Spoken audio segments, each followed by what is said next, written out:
name is Ted Gerber, and today I want to talk about the use of mediation as a tool to resolve disputes in a corporate environment.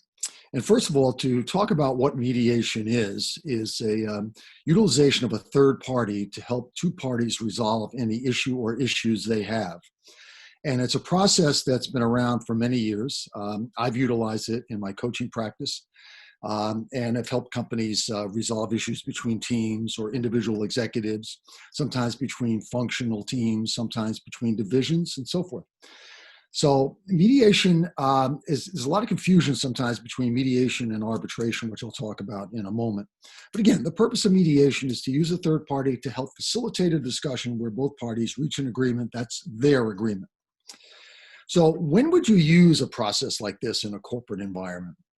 And I see, as I mentioned, a couple of situations. I've had situations where two executives had some real tension in their relationship where a third party like myself would help them work through those issues, or as I mentioned about the teams. And especially today where you have a lot of organizations, especially in a matrix structure, that are looking to find ways where, let's say, peers could help other peers resolve issues. And sometimes you can actually train peers to actually utilize a mediation process. So you don't have to go outside to a third party. So you can train executives on how to play mediator when appropriate. Now, there are some conditions to be effective in a mediation role, and I would describe them as three.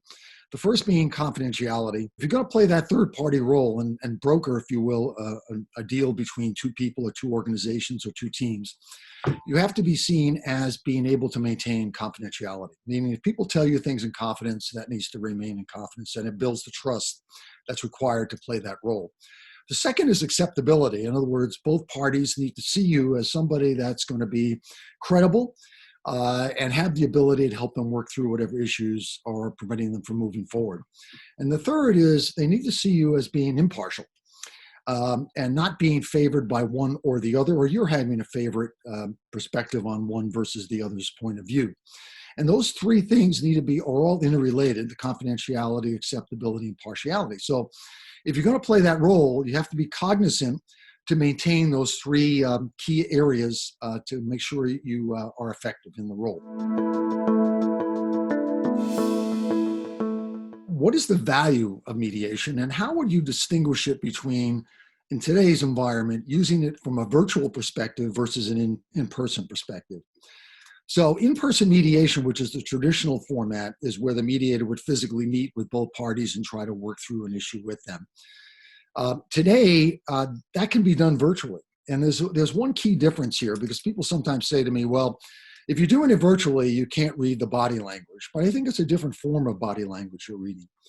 For example, the analogy I like to use here, if you go to a play and you're not sitting in the first row, you're sitting, let's say, midway in the audience, it's going to be very difficult. You'll see the body movement of the actors, but you won't be able to see so effectively their facial expressions.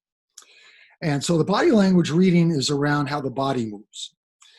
And if you go to a movie, however, it's just the opposite in a sense. You'll see the body movement, but really the focus a lot on a movie actor is around their facial expressions. So if you're doing a virtual mediation, it's going to require that the mediator be very effective at reading the facial expressions. There'll be some body expressions, but not as much as if it were an in-person process. But that doesn't mean that the process cannot be effective, because first of all, the technology platform has to be good. And, and we all struggle with that sometimes in terms of going in and out and voicing not being heard and so forth. But it's also about making sure that the parties are there, the right people are there, they're prepared, they're able to articulate their point of view. This holds for both in person as well as virtual. And they're able to, as I said, articulate the issues in a way that the mediator in a virtual world can get that very succinctly and clearly as to what the parties are talking about and what's preventing them from moving forward. And the key of it all is to really, what the mediator does is to help the parties find a win-win solution. I know that term has been beaten to death and utilized very cavalierly sometimes, but it's really about how can the mediator sense, and this is what the mediator does, is to be able to read what is a win for one and the other. How do you get them to move forward toward that mutual gain outcome where both are going to walk away feeling satisfied, at least that many, if not most of their needs have been met. And if it doesn't happen that way, if one party or the other walks away feeling their needs have not been met, then you create sort of a win-lose outcome. And there's always a price to pay later on if that's the outcome that's achieved.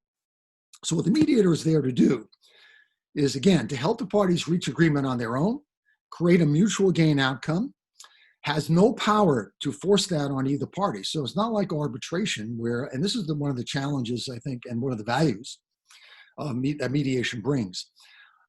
If you went to an arbitration process, and I look at arbitration as an imposed agreement. Now that can be from a third party in a formal sense if it was a litigation kind of thing. But it can also be if I'm a team member with another team member and we can't not get along, we cannot reach agreement, and we take that to our manager to make a decision. The manager makes a decision. It's sort of akin to arbitration in the sense that the decision is being imposed. It may favor one of us versus the other. It may not. It may be a mutual gain decision. But if it favors one versus the other, you still have that same effect as if an arbitrator decided the case, where you walk out feeling you've lost. And again, that doesn't help further building the relationship with the other party that you had the dispute with, even though the issue may be in the short term resolved by that decision that the manager has made. So the advantage of mediation is it helps the parties resolve decisions on their own, utilizing the third party as a facilitator to that, and it doesn't take up the time of the leader to have to make decisions where you run the risk of people feeling there's a win-lose situation that may come out of that.